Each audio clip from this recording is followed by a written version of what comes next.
Hello, this is Jenny McGarvey, and I am here to share with you today my project life from July 27th to August 2nd. As you can see, I have my pre-printed photos, my notebook, all of the things out that I typically use, including this week I'm going to work on some items from my stash. So right there I have a pile of me and my big ideas 3x4 cards.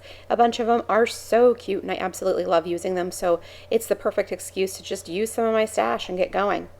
I really like that red card, and that's kind of the whole basis for the week is that one particular red card. I keep searching through here trying to see if there's something that I like better that speaks to me a little bit more. Probably because red's not a color that I normally gravitate to, so I keep thinking that maybe something will pop out, something will be a little bit better, but the red one ends up being the clear winner.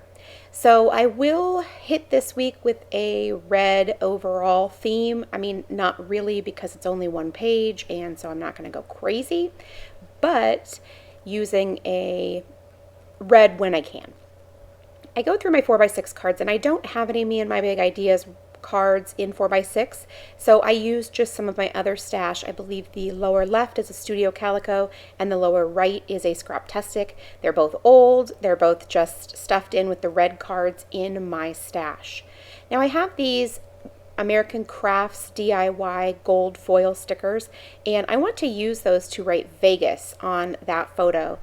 Down at the bottom, letting a little bit of the alphabet be cut off at the very bottom, maybe like a quarter of an inch or something like that. I just like the way that they bleed all the way to the edge while doing that. It's kind of weird, the gold and the red, I'm not exactly sure they go totally together.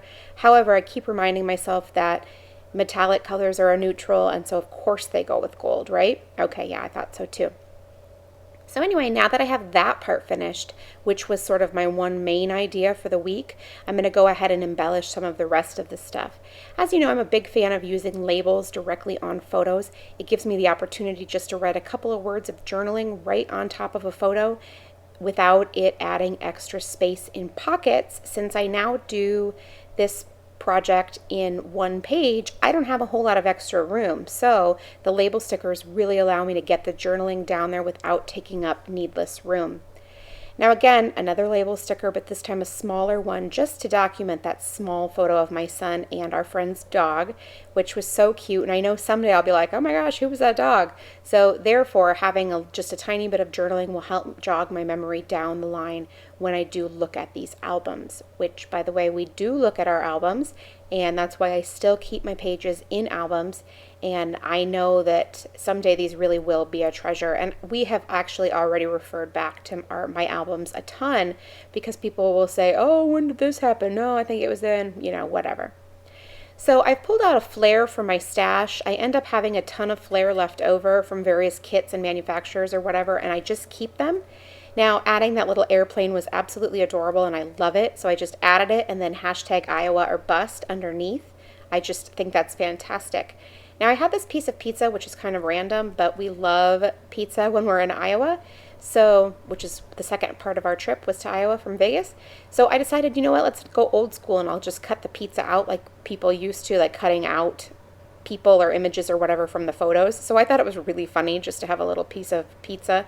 And then I'm going to go ahead and use some red glittery thickers to write taco, because this was a slice of taco pizza. And then I'll use some Evalicious foam stickers to write pizza underneath.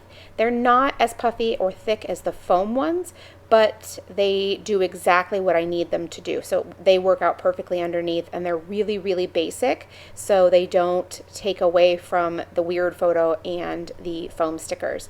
And I know the photo is really actually not that weird, but the combination of a slice of taco pizza, then cutting it out makes me laugh. So it's all good. Now I'm going to work on that lower left-hand corner. It's 2 photos of a day that my cousin and I spent together when I was in Iowa.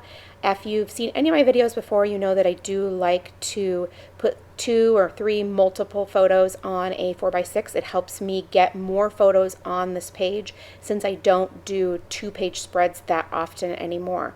Though, disclaimer, I do create them, I just don't do them for every single week. It helps me get this project done and actually doing it versus, oh, I can't, I'm too busy, whatever. I'm going to add just a couple of lines of journaling at the very bottom of those 2 photos documenting the day that my cousin and I spent together. the selfie and the other photo would be great, and that would really help, but adding just a little bit of journaling is even better. Now I'm going to adhere those last 2 photos. Yay, the project is almost over. Not that I like it to be over, but you know, it's another week done, right? So I adhere those down, and then I'm just going to look for my stash again for another flare that's perfect. As I said before, I ended up with a lot left over, and I keep them in this little wool felted bowl, which I absolutely adore, and it's the perfect size for my leftover flare. But the problem is hunting through there and trying to find the ones that you want for this particular project, since they are not color-coded or theme-coded or anything like that. Luckily, I find one right away that works, and I make sure that there's nothing better. You know, there's always that thing, right? If you were missing out or whatever. What if there was a better flare? Anyway, I use a glue dot and I adhere it down, and a little bit of journaling.